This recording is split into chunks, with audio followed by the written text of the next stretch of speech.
artists, we are going to be working on some foil crosses today, and I've got my little foil cross with a foam backing and a couple of little tools that I'm going to use for mark making. The first thing I'm going to do is I'm going to turn my cross over, and I am going to write my name very gently. I don't want to press down too hard on the back of my little cross.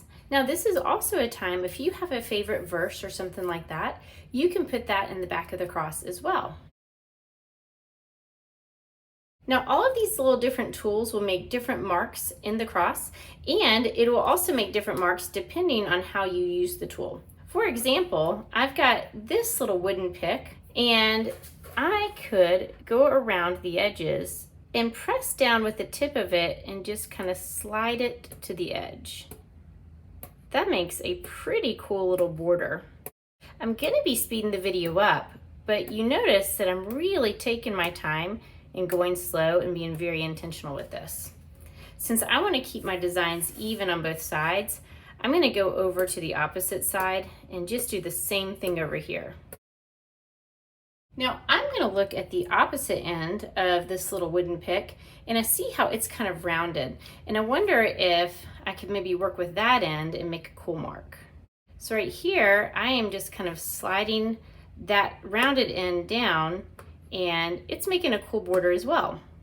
Now I'm pressing down with good pressure, but I don't want to press down so hard that my foil tears. I'm just repeating the same marks that I did down here at the bottom on the top. Now this is a little golf tee, and it also has two usable ends. I'm going to start with a circle on this end, and I could just press it straight down and straight up, but what I might do is when I press this down, instead of doing that, I might give it a little turn, almost kind of like I'm opening a doorknob, and you can see that made a pretty cool circle. So it's just a slight little turn. And again, I want to keep it really still when I turn it, other than that little swivel. Again, I'm just showing you a lot of different ideas, showing you what these tools can do, but you might create your own designs and make some other cool discoveries about what marks these materials can make. I'm going to go now to the little sharp end of my golf tee, and I could poke all the way down into that foil. I don't want to poke too hard, but when I poke down into it, I almost can see a little bit of that purple kind of coming through. So I want to make sure I don't tear the foil, but again, you can make cool little dots.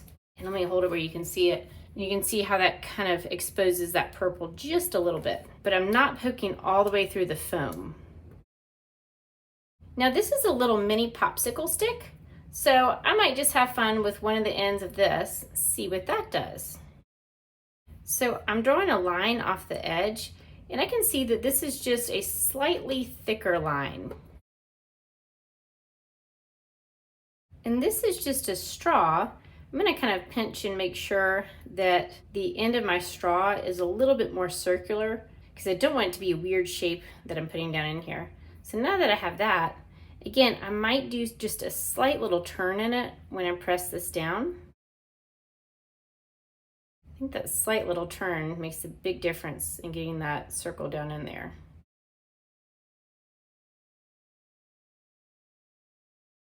Now I've got just a regular little toothpick. With this, you're going to want to be very careful, because this end is sharper and you want to make sure you don't accidentally tear your foil. So I'm really not pressing down much at all, and I'm really having to have a light hand when I draw these lines.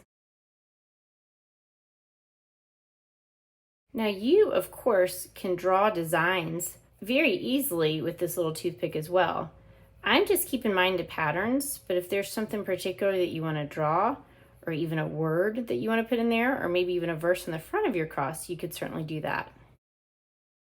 Now I'm going back to this wooden pick and just doing some different kind of lines and patterns with that. With this end, I'm just pressing little dots in, and since this end is a little bit more dull, it's not poking all the way through that foil, but it's making a nice little indentation. Thanks for following along. I know yours looks awesome.